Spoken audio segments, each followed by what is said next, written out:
Hey guys, Mr. Ridgway here. So today I'm going to be walking through, with me not there, what we're going to be doing. So first, let's go over a couple of big things. One, this video will obviously be a walkthrough of this lesson, Coups, Cold Wars, and CIA. We're going to look at the Soviet invasion of Afghanistan. But before we get to all that, let's talk about our warm-up, okay? We'll get to the lesson itself, and then last but not least, checking out what's going to be our project for Hip Hop Revolution. So first things first, and I will make sure that I chapter these for us all on YouTube. Let's deal with the warm up, and that is taking a look. It says here, as you can see this on your screen, it says warm up slide number 6 of your critical thinking assignment. And then I also provided another link to, it says primary sources. So what are we doing? So this is slide number 6. Okay, so it says blank, the most significant. Okay, and so what you're going to do is you're literally just going to go and add a text box, okay, here. And then you're going to answer the question that is right down here in the notes. And so it says, which time period is the most significant when defining U.S. history? Note, use your primary source here to back up, with no image, your opinion. Okay, so first of all, opinions are going to vary all over the place on this. The most important thing is that I'd say in at least a couple of sentences you back up your opinion. Another piece of evidence that is going to back up your opinion is this primary source that they mentioned. So I'm going to show you how to do that. So again, the link is literally like right back here. You just click on it. It'll take you out to it. It's just the Library of Congress. And what you're going to do is you are going to simply pick. Again, this is going to vary highly depending on your particular topic or what you said was the most significant or important, and say, this image illustrates why this is such a significant moment because, and then again, it'll depend on your source, right? Here's the key, right? So let me give you a couple of bits of advice. So what I did, for example, is I just picked the word détente, okay? Because I was like, oh, okay, that's about the Cold War. I could say that's, the most significant thing that ever happened. A couple of important deals here that I want to make sure that you keep in mind. You're going to see all this stuff over here to the left. There's only one thing that's really important, and that is you need to be able to visually see your source. So for a lot of you, that means that, like, for example, like, you need to make sure that you can see an image or a photo, print, or drawing. Like, you need to actually see the primary source that you're looking at. So what I did is I just picked one, right? And again, doesn't really matter which source we're looking at here in particular. Again, it depends on your thing. I'm going to use the summary. Okay, you can see there's a summary here of what you're actually doing. I am not going to copy paste the image onto the slide. Okay, again, I use that, I can say, oh, based on this cartoon, you can see that this is an important topic that was really, on Americans' minds, right, or whatever. Once you have finished up slide number 6, the one last thing that you need to do is down here below the source that you use, you need to click where it says cite this item. And this citation, okay, it is, you see this little thing that says Chicago citation style, that needs to, that absolutely needs to be copied. Okay, so just literally Control C, and I just go down here to slide number 10, and I'm just gonna paste it in here, and just kind of, for right now, just slap it on. Okay, again, I'm not gonna do anything with this right now, but it's really important that you save the citation. So that's how to do the warm-up. All right, so with that, I'll go ahead and I'll make sure I put a chapter, little marker here, for us to get into the actual lesson itself. Okay, get rid of that. Alrighty, so what we're going to be doing here today is we're going to be looking at a proxy conflict in the Cold War that's really, really important, but kind of gets overlooked. And then also taking a look at what the U.S.'s role in world affairs was in the Cold War, and then also what it should be kind of in the present to a degree as well. So with that, let's go on to slide number 3, shall we?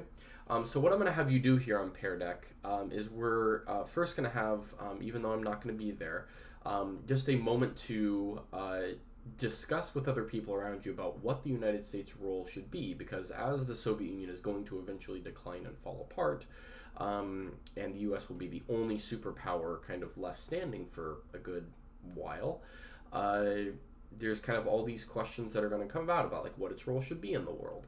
And so I've given you a way to think about that is some of these archetypes. So an archetype is like something that is like a role that we see repeated in genres and things like film and other stuff like that, again and again and again. So I made some up here, just 7 of my own, on things that we could maybe ascribe to showing up at different points in U.S. history. So this one, what you're doing here in Pear Deck is voting for the archetype that you think the U.S. should be. I'm not going to read all these descriptions here because you're capable of reading, but I do want you to make this choice initially off of your own opinion. Okay, and you literally just drag the checkmark icon on Pear Deck onto that icon. Okay, but then comes part 2, and this is where you'll need to work with at least one other person near you. You can't do this one alone.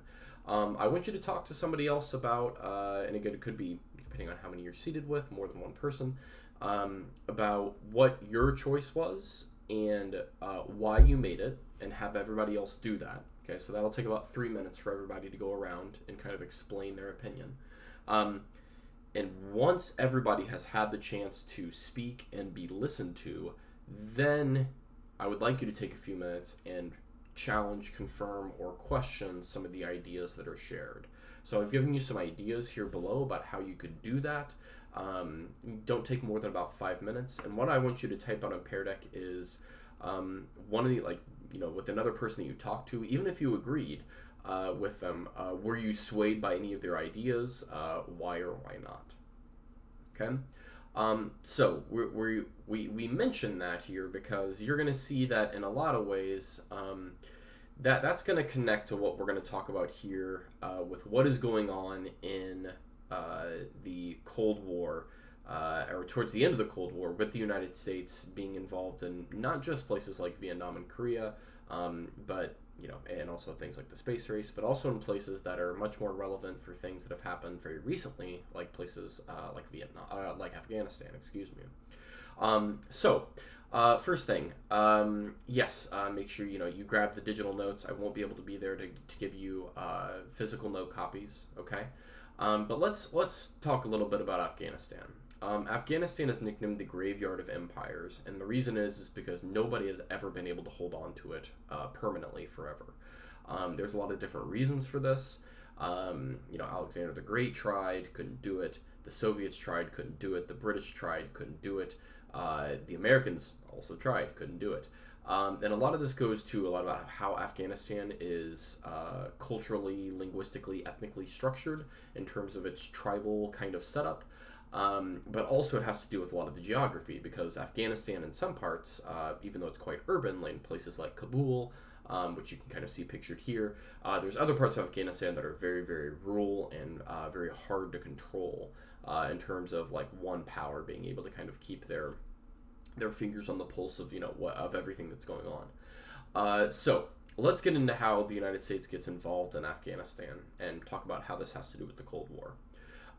So in the 1970s, okay, we'll kind of start there, which is not really fair to, first of all, Afghan history. It deserves way more time and study than I can do here. The U.S. beginnings in Afghanistan really, at least should I say, the first time the United States really pays attention much to Afghanistan is because of this guy down here, who I totally think looks like Stanley Tucci, and this guy's name is Daoud Khan, okay? Daoud Khan, in terms of why he matters, he's the first guy who actually, in Afghan history, is willing to be friendly with Russia for the first time. Because again, we're in the Cold War, right? So all these different states, whether it's India or Afghanistan or Egypt, they all are kind of in this like, well, who do I decide with? Am I going to side with the United States, or am I going to side with the Soviets? And even though Daoud Khan is not super interested in what the Soviets are offering, The fact that he's willing to talk with them, and you can see here he's meeting the Soviet Minister of Defense Marshal Nikolai Bulganin, and meeting him there. That's something that's significant. And so the U.S. pays a little bit of attention, kind of starting in the mid-1950s and then up through the 1970s.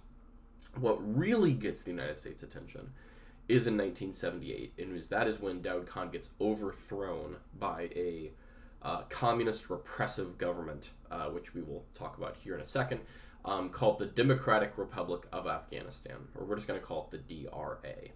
Okay, so Mr. Daoud Khan here, Mr. Stanley Tucci, he's gone, and with a communist government in charge of Afghanistan, or at least in name, they sound communist, to the United States now starts paying much closer attention. Let's talk about then a little bit briefly on this DRA group and who they were, who had overthrown Daoud Khan.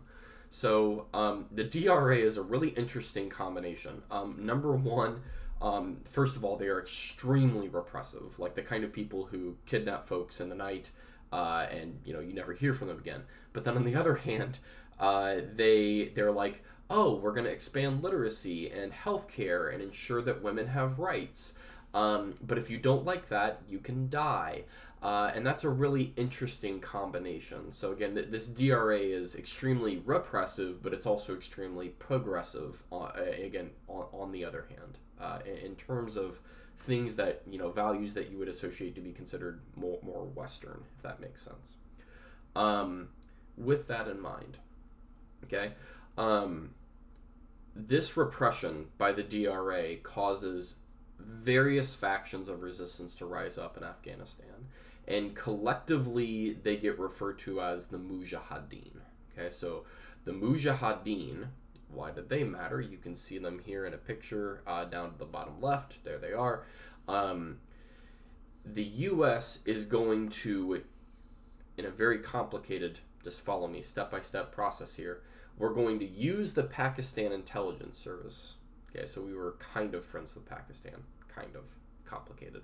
We're going to essentially use their version of the CIA to fund and exploit the Mujahideen to destabilize the DRA.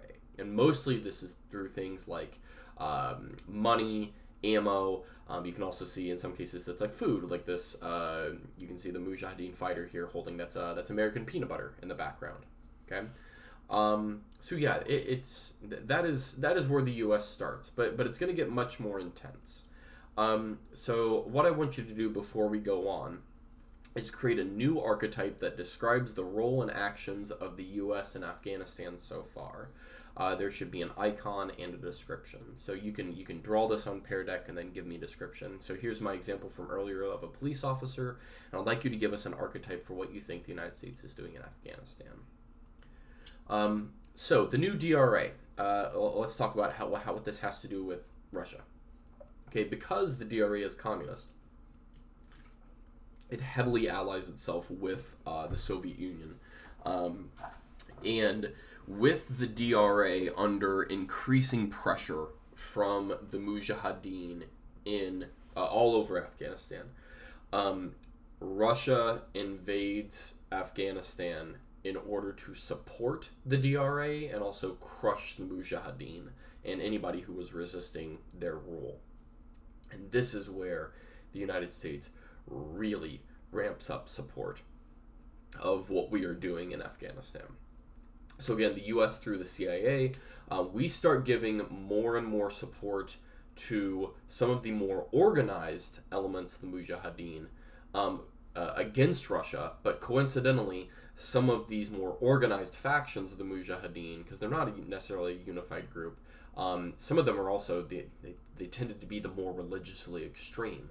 So I'll give you a couple of different examples of this. One is that the U.S. goes to Egypt, and we say to Egypt, hey, we've heard that you guys have arrested a couple of Islamist groups there in Egypt, including this guy Ayman al-Zawahiri, and Ayman al-Zawahiri is going to go on to become the second in command of Al-Qaeda. And if that name doesn't ring a bell for you, Al-Qaeda is the group that's going to help plot and execute 9/11. And so we actually pressure Egypt to release al-Zawahiri and some of his friends to go and fight in Afghanistan. And essentially what we're going to do is we're going to also begin to pay money to import Arab fighters from Yemen, but also Saudi Arabia, to go and fight in Afghanistan. And this also includes Osama bin Laden. So yes, the U.S. actually starts our relationship off with Osama bin Laden by funding him through the CIA, through the Pakistani intelligence services, to the Mujahideen, giving them aid and assistance to resist the Soviets against what the Mujahideen consider to be jihad or holy war, in terms of resisting the Soviet invaders. So that guy right there, you can see that's a Mujahideen fighter. He's holding a U.S.-made Stinger anti-aircraft missile. And those really became one of the biggest icons of the U.S. funding that we were dumping into Afghanistan. So, how successful were the Soviets in Afghanistan? The answer is not very. So I would encourage you actually to not watch this bit on Pear Deck. So if you do watch it, I kind of cut the clip to be exactly what's supposed to be there. I would do it through the slides, and I'll make sure I make a note of this for you guys on the slides as well, so that you make sure you do that. Let's pause that. Beautiful. So what happens? Well, anyways, unable to control Afghanistan, taking more and more casualties, and with an increasingly bad image overseas of doing this, Russia actually will leave Afghanistan in 1987. And when that happens, basically all of those different groups that were fighting the Soviets, the Mujahideen, it all collapses into a gigantic civil war. And what's essentially going to occur is that the refugees, in part from that conflict, many of whom settled on the Pakistani border in refugee camps, one of these groups, called the Taliban, is going to take and win control in 1996 to 1997. And what eventually is going to happen is this group, the Taliban, is going to give safe harbor to another group called Al-Qaeda, which is, of course, as you know, led by Osama bin Laden, who was the main architect of 9/11, until the year 2001. So, a really, really big consequence there, in terms of, you know, the U.S. being an interventionist force there in Afghanistan. Okay, so one last thing here that we need to do before we talk about our Hip Hop Revolution project, and that is our course evals. So I need you guys to go and check your email that you signed up for dual credit with from VU, and I need you guys to go complete your course evals. Now, again, you need to go into many of you, it was a Gmail account that you signed up for dual credit with. It was a non-Avon email, and I would just search VU or to search like course inside that email, and it should come up, and just take care of that, okay? Besides that, the last thing you need to do is you actually need to go and check out the Hip Hop Revolution project. Now, because for the sake of time and also my voice, I have posted here on the lesson a separate video explainer on how to do that. It is going to be due not this Friday, but the Friday after, so that should be the 20th, okay, in terms of our due date for that. So, hope you guys are doing well, and I hope this was helpful, and I'll see you guys soon. Bye.